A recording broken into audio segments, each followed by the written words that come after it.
Here in Utah, with our dark skies, we'll get a front row seat to the show. Best times to watch are about an hour between dusk and moonrise tonight and before daybreak tomorrow. I've never stepped outside to look at that view. Yeah, the Perseids are awesome. It's one of those ones that there's a lot going on, and so you get a better chance of seeing them because they're such a high quantity. Yeah, so should be good. Yeah, should be fun tonight. Clear skies will make for some pretty good viewing. I can't wait to see Mike Hedrick's video later on. Sundance Mountain Resort, that's a pretty good place to go up and see the Perseids. You get up there and it's like, woo, you got a full view of the sky and not a whole lot of light. How about a pretty day, blue skies, sunshine, and oh, the Wasatch Mountains are so cool, so fun to see, and right here in the backyard to enjoy. KSL downtown, pretty quiet. Look at that, an empty parking lot across the street. A couple more months and the Delta Center will be going and that parking lot will be full. But blue skies in downtown and temperatures, well, we managed to make it back into the 90s. Salt Lake City, 96, but the heat is on across the west. 102 in Boise. Portland today flirting with 100. They stopped at 99. Seattle in the 90s. Great Falls in the 90s. We pick up the 80s for Bismarck and Minneapolis, Chicago. Then right back to those 90s for Boston and Washington, D.C. Miami's 91, Dallas 94, El Paso stopped at 97, and how about 112 in Phoenix today. 60s and 70s for San Francisco and Los Angeles.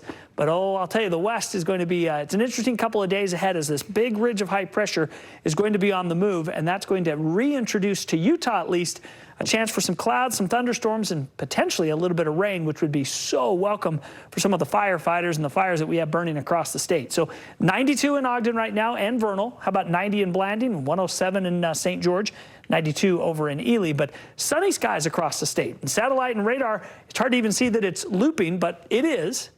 A little bit of buildup over California, and what's happening is, see the periphery of that high when I add the streamlines on? Center of the high is hitting over Nevada, but that high is going to move to the east.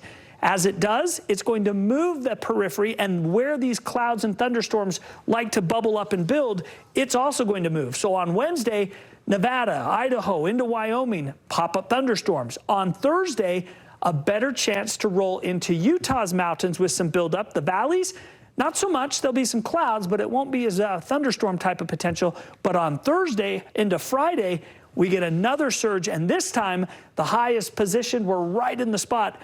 I think Friday into Saturday, southern Utah, northern Utah, about a 40% chance of some pop-up storms, and hopefully we can muster out some rain and bring some relief to some of the fires across the state. 96 in Price, mostly sunny tomorrow, 102 in Green River. We will see an increase in some clouds tomorrow, still being mostly sunny, but temperatures stay hot. 102 in Moab, 107 in St. George, and Mesquite will go to 111 with Kanab also hitting 100 degrees. The St. George 7-day forecast, 77 in the morning, 107 in the afternoon, 105 Thursday, and then we trend down and introduce a chance for some scattered thunderstorms in St. George on Friday, gone Saturday, and back to the 100s Sunday, Monday, Tuesday. In northern Utah, we're looking at overnight lows, 50s in Logan, 70 in West Valley, but look at the 100s. West Valley 100, Wendover 100, Spanish Fork 101, Salt Lake City, we're going 101 for our high.